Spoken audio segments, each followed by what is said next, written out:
نام اس کا سلیم تھا، مگر اس کے یار دوست اسے شہزادہ سلیم کہتے تھے، غالباً اس لیے کہ اس کے قد و خال مغلائی تھے۔ خوبصورت تھا، چال ڈھال سے غرور ٹپکتا تھا۔ اس کا باپ PWD کے دفتر میں ملازم تھا، تنخواہ زیادہ سے زیادہ 100 روپے ہوگی، مگر بڑے ٹھاٹ سے رہتا، ظاہر ہے کہ رشوت کھاتا تھا۔ یہی وجہ ہے کہ سلیم اچھے سے اچھا کپڑا پہنتا، جیب خرچ بھی اس کو کافی ملتا، اس لیے کہ اپنے والدین کا اکلوتا لڑکا تھا۔ جب کالج میں تھا تو کئی لڑکیاں اس پر جان چھڑکتی تھیں، مگر وہ بے اتنائی برتتا۔ آخر اس کی آنکھ ایک شوخ لڑکی جس کا نام سیما تھا لڑ گئی۔ سلیم نے اسے راہ و رسم پیدا کرنا چاہا، اسے یقین تھا کہ وہ اس کی توجہ حاصل کر لے گا۔ نہیں، وہ تو یہاں تک سمجھتا تھا کہ سیما اس کے قدموں پر گر پڑے گی اور اس کی ممنون و متشکر ہوگی کہ اس نے محبت کی نگاہوں سے اسے دیکھا۔ ایک دن کالج میں سلیم نے سیما سے پہلی بار مخاطب ہو کر کہا، آپ کتابوں کا اتنا بوجھ اٹھائے ہیں، لائیے مجھے دے دیجئے، میرا تانگا باہر موجود ہے، آپ کو اور آپ کے اس بوجھ کو آپ کے گھر تک پہنچا دوں گا۔ سیما نے اپنی بھاری بھرکم کتابیں بغل میں دابتے ہوئے بڑے خشک لہجے میں جواب دیا، آپ کی مدد کی مجھے کوئی ضرورت نہیں، بہرحال شکریہ ادا کیے دیتی ہوں۔ شہزادے سلیم کو اپنی زندگی کا سب سے بڑا صدمہ پہنچا۔ چند لمحات کے لیے وہ اپنی خفت مٹاتا رہا۔ اس کے بعد اس نے سیما سے کہا، عورت کو مرد کے سہارے کی ضرورت ہوتی ہے، مجھے حیرت ہے کہ آپ نے میری پیشکش کو کیوں ٹھکرا دیا۔ سیما کا لہجہ اور زیادہ خشک ہو گیا۔ عورتوں کو مرد کے سہارے کی ضرورت ہوگی، مگر فی الحال مجھے ایسی کوئی ضرورت محسوس نہیں ہوتی۔ آپ کی پیشکش کا شکریہ میں ادا کر چکی ہوں، اس سے زیادہ آپ اور کیا چاہتے ہیں؟ یہ کہہ کر سیما چلی گئی۔ شہزادہ سلیم جو انارکلی کے خواب دیکھ رہا تھا، آنکھیں جھپکتا رہ گیا۔ اس نے بہت بری طرح شکست کھائی تھی۔ اس سے قبل اس کی زندگی میں کئی لڑکیاں آ چکی تھیں جو اس کی آنکھ کے اشارے پر چلتی تھیں۔ کیا سمجھتی ہے اپنے آپ کو؟ اس میں کوئی شک نہیں کہ خوبصورت ہے۔ جتنی لڑکیاں میں نے اب تک دیکھی ہیں، ان میں سب سے زیادہ حسین ہے، مگر مجھے ٹھکرا دینا یہ بہت بڑی زیادتی ہے۔ میں ضرور اسے بدلا لوں گا، چاہے کچھ بھی ہو جائے۔ شہزادے سلیم نے اسے بدلہ لینے کی کئی اسکیمیں بنائی، مگر کچھ فائدہ نہ ہوا۔ اس نے یہاں تک سوچا کہ اس کی ناک کاٹ ڈالے، یہ وہ جرم کر بیٹھتا، مگر اسے سیما کے چہرے پر یہ ناک بہت پسند تھی۔ کوئی بڑے سے بڑا مصور بھی ایسی ناک کا تصور نہیں کر سکتا تھا۔ سلیم تو اپنے ارادے میں کامیاب نہ ہوا، مگر تقدیر نے اس کی مدد کی۔ اس کی والدہ نے اس کے لیے رشتہ ڈھونڈنا شروع کیا۔ نگاہ انتخاب آخر سیما پر پڑی، جو ان کی سہیلی کی لڑکی تھی۔ بات پکی ہو گئی، مگر سلیم نے انکار کر دیا۔ اس پر اس کے والدین بہت ناراض ہوئے۔ گھر میں 10-12 روز تک ہنگامہ مچا رہا۔ سلیم کے والد ذرا سخت طبیعت کے تھے۔ انہوں نے اس سے کہا، دیکھو تمہیں ہمارا فیصلہ قبول کرنا ہو۔ سلیم ہٹ دھرم تھا۔ جواب میں یہ کہا، آپ کا فیصلہ کوئی ہائی کورٹ کا فیصلہ نہیں، پھر میں نے کیا جرم کیا ہے جس کا آپ فیصلہ سنا رہے ہیں؟ اس کے والدین کو یہ سن کر طیش آ گیا۔ تمہارا جرم کہ تم نالائق ہو، اپنے والدین کا کہنا نہیں مانتے، حکم نہیں مانتے ہو، میں تمہیں آگ کر دوں گا۔ سلیم کا جوش ٹھنڈا ہو گیا۔ لیکن ابا جان، میری شادی میری مرضی کے مطابق ہونی چاہیے۔ بتاؤ تمہاری مرضی کیا ہے؟ اگر آپ ٹھنڈے دل سے سنیں تو میں عرض کروں، میرا دل کافی ٹھنڈا ہے، تمہیں جو کہنا ہے فوراً کہہ ڈالو، میں زیادہ دیر انتظار نہیں کر سکتا۔ سلیم نے رک کر کہا، مجھے ایک لڑکی سے محبت ہے، اس کا باپ گرجا۔ کس لڑکی سے؟ سلیم تھوڑی دیر ہچکچایا۔ ایک لڑکی ہے۔ کون ہے وہ؟ کیا نام ہے اس کا؟ سیما، میرے ساتھ کالج میں پڑھتی ہے۔ میاں افتخار الدین کی لڑکی؟ جی ہاں، اس کا نام سیما افتخار ہے، میرا خیال ہے وہی ہے۔ اس کے والد بیشتہاشا ہنسنے لگے۔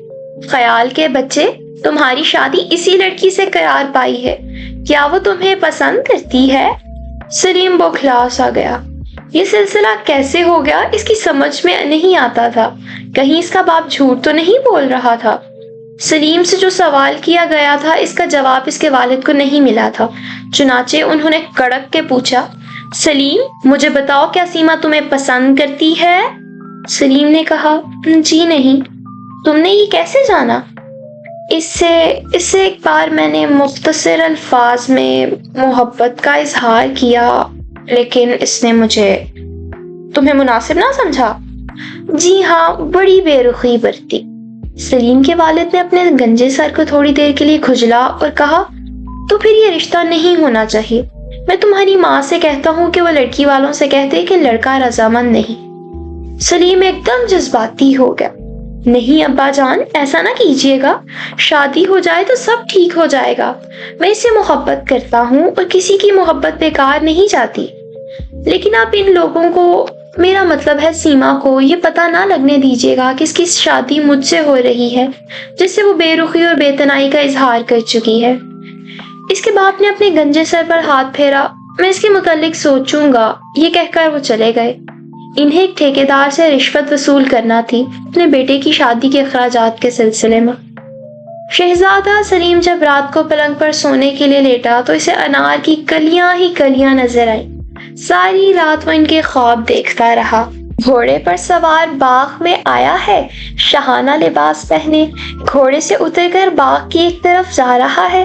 کیا دیکھتا ہے کہ سیما انار کے بوٹے کی سب سے اونچی شاخ سے ایک نوخیز کلی توڑنے کی کوشش کر رہی ہے۔ اس کی بھاری بھرکم کتابیں زمین پر بکھری پڑی ہیں، زلفیں الجھی ہوئی ہیں، اور وہ اچک اچک کر اس شاخ تک اپنا ہاتھ پہنچانے کی کوشش کر رہی ہے، مگر ہر بار ناکام رہتی ہے۔ وہ اس کی طرف بڑھا، انار کی جاڑی کے پیچھے چھپ کر اس نے اس شاخ کو پکڑا اور جھکا دیا۔ سیما نے وہ کلی توڑ لی جس کے لیے وہ اتنی کوشش کر رہی تھی، لیکن فوراً اسے اس بات کا احساس ہوا کہ وہ شاخ نیچے کیسے چھپ گئی۔ وہ ابھی یہ سوچ ہی رہی تھی کہ شہزادہ سلیم اس کے پاس پہنچ گیا۔ سیما گھبرا گئی، لیکن سنبھل کر اس نے اپنی کتابیں اٹھائیں اور بغل میں داب لی۔ انارکلی اپنے جوڑے میں اڑس لی اور یہ خشک الفاظ کہہ کر وہاں سے چلی گئی، آپ کی مدد کی مجھے کوئی ضرورت نہیں، بہرحال شکریہ ادا کیے دیتی ہوں۔ تمام رات وہ اسی قسم کے خواب دیکھتا رہا، سیما، اس کی بھاری بھرکم کتابیں، انار کی کلیاں اور شادی کی دھوم دھام۔ ہو گئی۔ شہزادہ سلیم اس تقریب پر اپنی انارکلی کی ایک جھلک بھی نہ دیکھ پایا تھا۔ اس لمحے کے لیے تڑپ رہا تھا جب سیما اس کے پاس ہوگی، وہ اس کو خوب ستائے گا کہ وہ تنگ آ کر رونا شروع کر دے گی۔ سلیم کو رونے والی لڑکیاں بہت پسند تھیں۔ اس کا یہ فلسفہ تھا، عورت جب رو رہی ہو تو بہت حسین ہو جاتی ہے۔ اس کے آنسو شبنم کے قطروں کے مانند ہوتے ہیں جو مرد کے جذبات کے پھولوں پر ٹپکتے ہیں، جن سے ایسی راحت، ایسی فرحت ملتی ہے جو اور کسی وقت نصیب نہیں ہوتی۔ رات کے 10 بجے دلہن کو کمرے میں داخل کر دیا گیا۔ سلیم کو بھی اجازت مل گئی کہ وہ اس کمرے میں جا سکتا ہے۔ لڑکیوں کی چھیڑ چھاڑ اور رسم و رسوم سب ختم ہو گئی تھی۔ وہ کمرے کے اندر داخل ہوا۔ پھولوں سے سجی ہوئی مظہری پر دلہن گھونگھٹ کھاڑے ریشم کی گٹھڑی سی بنی تھی۔ شہزادہ سلیم نے خاص اہتمام کر لیا تھا کہ پھول، انار کی کلیاں ہوں۔ وہ دھڑکتے ہوئے دل کے ساتھ مظہری کی طرف بڑھا اور دلہن کے پاس بیٹھ گیا۔ کافی دیر تک وہ اپنی بیوی سے کوئی بات نہ کر سکا۔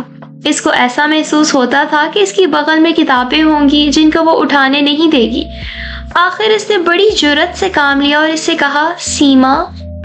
یہ نام لیتے ہی اس کی زبان خشک ہو گئی، لیکن پھر اس نے بڑی جرأت کر کے اپنی دلہن کے چہرے سے گھونگھٹ اٹھایا اور بھونچکا رہ گیا۔ یہ سیما نہیں تھی، کوئی اور ہی لڑکی تھی۔ انار کی ساری کلیاں اس کو ایسا محسوس ہوا کہ مرجھا گئی ہیں۔ ختم شعر۔